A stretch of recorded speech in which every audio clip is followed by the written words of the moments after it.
Bienvenidos a este fascinante viaje en el tiempo. Antes de comenzar, les invitamos como siempre a suscribirse al canal y activar la campanita de notificaciones para no perderse ningún contenido futuro. Muchos habitantes de la antigua Unión Soviética formaron su opinión sobre los verdugos medievales, principalmente a través de las películas sobre mosqueteros. Estos personajes eran representados a menudo como individuos sombríos, obligados a vestir capas negras o rojo sangre, vistos con desconfianza, temor y desprecio, especialmente si formaban parte de la comunidad local.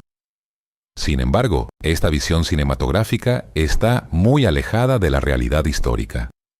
Aunque la pena de muerte ha existido en todas las épocas, durante mucho tiempo no hubo ejecutores oficiales encargados de llevar a cabo las sentencias.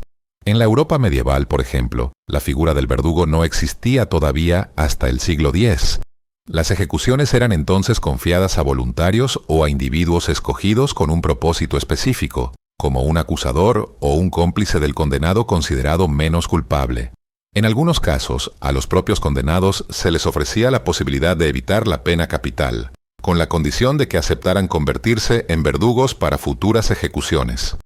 No fue sino hasta el siglo XIII que aparecieron en Europa verdaderos verdugos profesionales. En ese periodo, quienes realizaban estas funciones eran a menudo empleados regulares de la autoridad judicial local y debían prestar el mismo juramento que los demás funcionarios municipales. En algunas ciudades, además, estaban obligados a llevar un distintivo que los identificara como empleados públicos. Su tarea no consistía únicamente en ejecutar a los culpables, sino también en aplicar torturas, siempre y solo por orden de un representante del tribunal, nunca por iniciativa propia.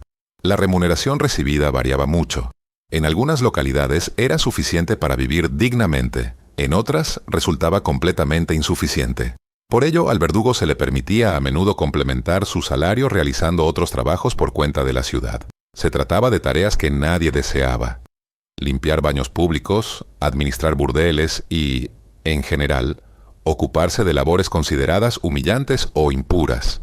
A veces, los verdugos también se dedicaban a actividades ilícitas para complementar sus ingresos, pero trataremos este aspecto más adelante, cuando hablemos del trato que recibían por parte de la sociedad. Contrariamente a lo que muchos creen hoy en día, los verdugos no llevaban máscaras antes del siglo XVII. Fue solo con motivo de la ejecución del rey Carlos I que el uso de la máscara se hizo conocido. Sin ese célebre evento, no es seguro que tal tradición hubiera llegado a consolidarse. La creencia de que los verdugos usaban máscaras para ocultar su identidad está muy lejos de la realidad histórica.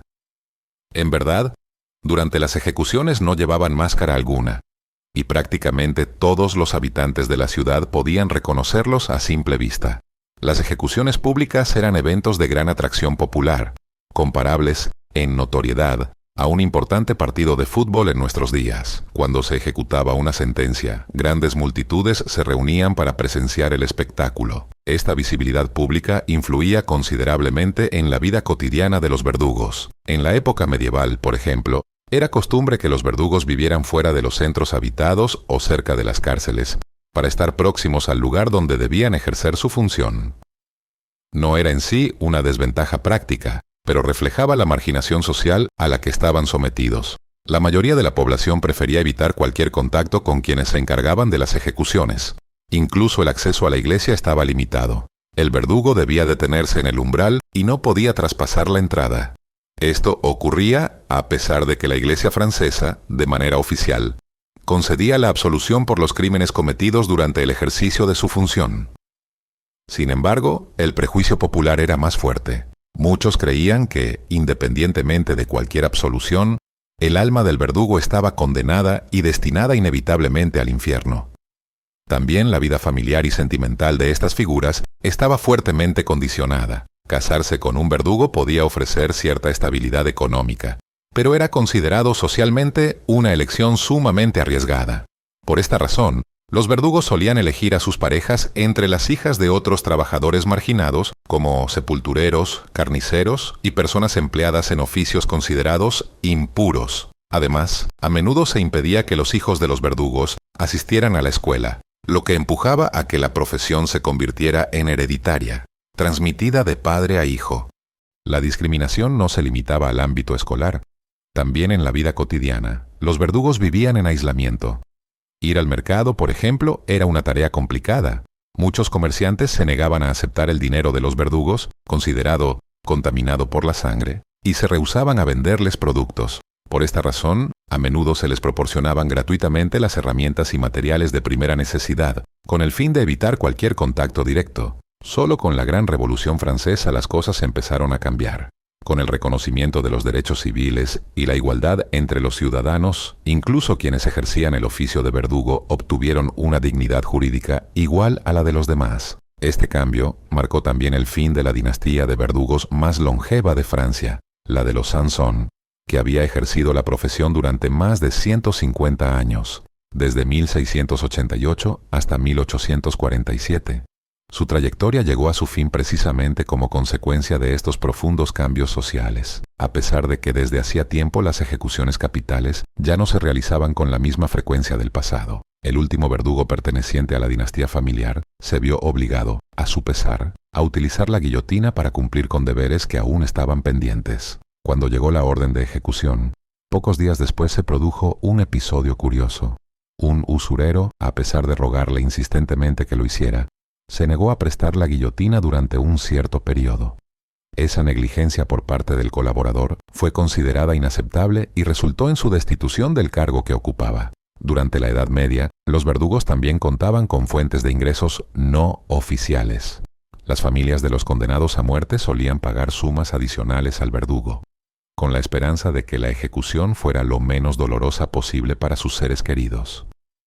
Al principio, al verdugo se le permitía quedarse solo con las pertenencias personales del condenado, que se encontraban por debajo de la cintura, cinturones, pantalones, zapatos. Solo mucho más tarde, se volvió costumbre permitirles apropiarse de toda la ropa que la persona ejecutada llevaba en el momento de la muerte. Estas prendas podían venderse posteriormente, no necesariamente para ser utilizadas, sino también con fines rituales. Por ejemplo, se extendió la creencia de que la cuerda utilizada por el verdugo traía buena suerte, lo que la convirtió en un objeto codiciado por muchos compradores. El interés por los restos de los ejecutados no terminaba ahí. Los alquimistas medievales buscaban ciertas partes del cuerpo, convencidos de que podían servir para componer fórmulas esotéricas, incluido el mito de la piedra filosofal. En algunas recetas aparecían ingredientes inquietantes como piel o sangre de condenados. También existía la creencia popular de que ciertas partes anatómicas, como una mano, podían funcionar como poderosos amuletos, precisamente por provenir de personas ejecutadas. No sorprende, por tanto, que los cuerpos de las víctimas de ejecuciones fueran frecuentemente adquiridos por los médicos de la época. Estos, sin otras fuentes disponibles para estudiar el cuerpo humano, encontraban en los restos proporcionados por los verdugos una rara oportunidad para el estudio anatómico. De manera sorprendente, a los verdugos también se les reconocía la autoridad para oficiar ritos de exorcismo, a pesar de su escaso conocimiento de los cánones eclesiásticos. Esto se debía a que, según el pensamiento religioso de la época, se creía que los sufrimientos infligidos al cuerpo podían transferirse al demonio que lo poseía, forzándolo así a abandonarlo. La jubilación del verdugo representaba otro desafío importante. No era posible, de hecho, abandonar simplemente la profesión. Las autoridades locales exigían que se encontrara un reemplazo antes de dejar el cargo. Si había un hijo dispuesto a heredar la función paterna, el traspaso era más sencillo. De lo contrario, era necesario formar a un aprendiz desde cero, que debía entrenarse durante varios años para adquirir las competencias necesarias. El aspirante a maestro verdugo, finalmente, no podía considerarse autónomo ni ejercer la profesión de manera independiente hasta que hubiera producido una obra maestra, una prueba práctica de su talento. Este trabajo debía ser sometido al juicio de una comisión estricta, compuesta por posibles futuros colegas, que evaluaban si el candidato estaba a la altura de asumir plenamente el rol.